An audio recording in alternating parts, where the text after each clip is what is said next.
You are welcome to this channel. Don't forget to like, to share, and also to subscribe.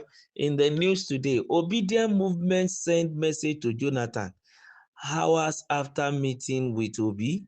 The Obedient movement has urged former President Goodluck Jonathan to relinquish any attempt at the presidency and instead support former Anambra State Governor Peter Obi. The call comes hours after the Labour Party's 2023 presidential candidate met with Jonathan behind closed doors in Abuja. The Obedient movement is made up of Obi's loyal supporters. Recall that on Thursday, Obi took to social media to share pictures of the meeting. He described Jonathan as a dear elder brother and statesman, noting that their discussions focus on the state of the nation. However, Obedient movement has called on Jonathan to purport to be as the face of the opposition ahead of 2027. Dr. Unisa Tanko, national coordinator of the movement, said while Jonathan is respected for his past service, Obi represents the future millions of Nigerians that Nigerians are seeking. They have been friends for a long time. The meeting was for them to fraternize and discuss how to rescue Nigeria. But for us in the Obedient movement, it will be great if Jonathan remains the respected statesman he is known for. He has done his best as president. He is respected. And this is the time for him to support his brother, Tanko said.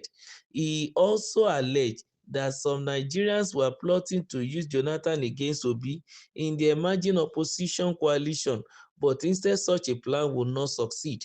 Many Nigerians believe the next president should come from the south, and for fairness, the southeast should get the chance. Peter Obi is the ideal candidate, he added. Sources familiar with the talks confirmed that Thursday's meeting was the latest in a string of private engagements between the two leaders since Easter. Peter Obi finished third in the 2023 presidential election and is expected to contest again in 2027. Although he has expressed support for the African Democratic Congress (ADC), he has not formally resigned from the Labour Party or declared membership in the ADC.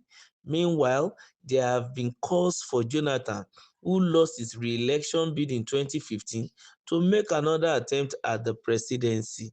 Well, the coming 2027 general election is going to be serious because of the plans that are in top gear.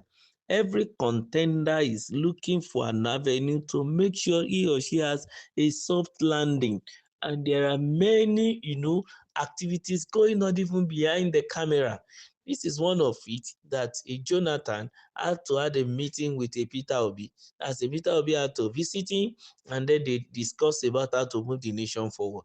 Well, we may not fully understand the full details of their discussion, but based on the tone and the statement of Tanko Unisa, the national coordinator of the Obedient movement, you can pinpoint the fact that Obi has gone to fraternize with Jonathan, and they have discussed on how to rescue Nigeria.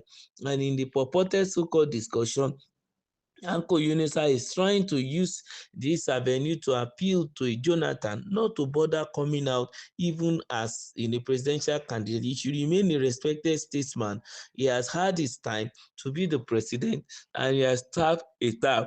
He has served his own term, and then I think he used about 6 years plus or so, and he doesn't really need to come in because when he tried to go for his re-election, he couldn't make it, and that's what made a Buhari to come in, and APC is now in power. But be it as it may, what the Obedient movement want is to gain more support even from Jonathan. They want Jonathan to support them and to make sure that it is Peter Obi that's supposed to be the next president. And then Tanko Yinsa also said that of course it is clear that everybody wants the next president to come from the southern part of the country, and then for fairness sake, it should be from the southeastern part of the country because they've not had any shot at the presidency since the inception of the new democratic dispensation. All things being equal, what they are trying to say is that Jonathan should step down. He shouldn't even bother to come out, even though it is his right. They are trying to, appeal to him to make sure that he threw his weight even behind Peter Obi because they feel as far as the obedient movement is concerned, that Peter Obi is the ideal candidate that's supposed to come from the south, and for fairness, the southeast should get that chance, and that's what they are saying. And looking at the another situation, if a Jonathan should come out to contest, they are looking at the fact that the votes in the south will be splitted. It's going to deplete the chance of any other southern candidate. We already have the incumbent president, who is a southerner, President Bola Ahmed Tinubu. And if a Peter Obi also come out to contest against him, and then a Jonathan also come out again to contest on the platform of another party, the opportunity of getting into Aso Rock will diminish by the day as the number of southern candidates increases, while the north might eventually produce maybe only one person. And then if they decide to vote based on regional sentiment, is going to affect a lot of things. That's just the reality. And we also know that the incumbency power and the influence is also there, that President Bola Ahmed Tinubu want to return again in 2027 as the president. But be it as it may, the obedient movement want a situation whereby the own purported preferred candidate will, have a soft landing at the end of the day, and that is what they are looking at. And also looking at the fact that if there is a crack in the south, there's going to be a better opportunity for the north, even though they are trying to say that people said that it is the south are supposed to produce the president. That is a popular saying, but some in the north that doesn't really even believe in such. They believe that of course power should return to the north, because there are so many who believe that as far as north is concerned, what they eat in the north is the government. So as far as taking away from them, it's like taking their life out of them.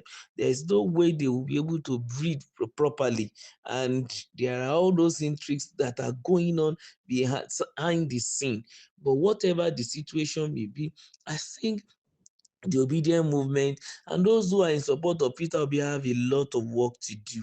Of course, it's good that he has gone to speak with Jonathan, and who knows whether Jonathan will listen to them, or Jonathan might decide to remain neutral, because like they have also reportedly testified that he's a respected statesman, and he may want to maintain that and doesn't want to involve himself in any political affiliation.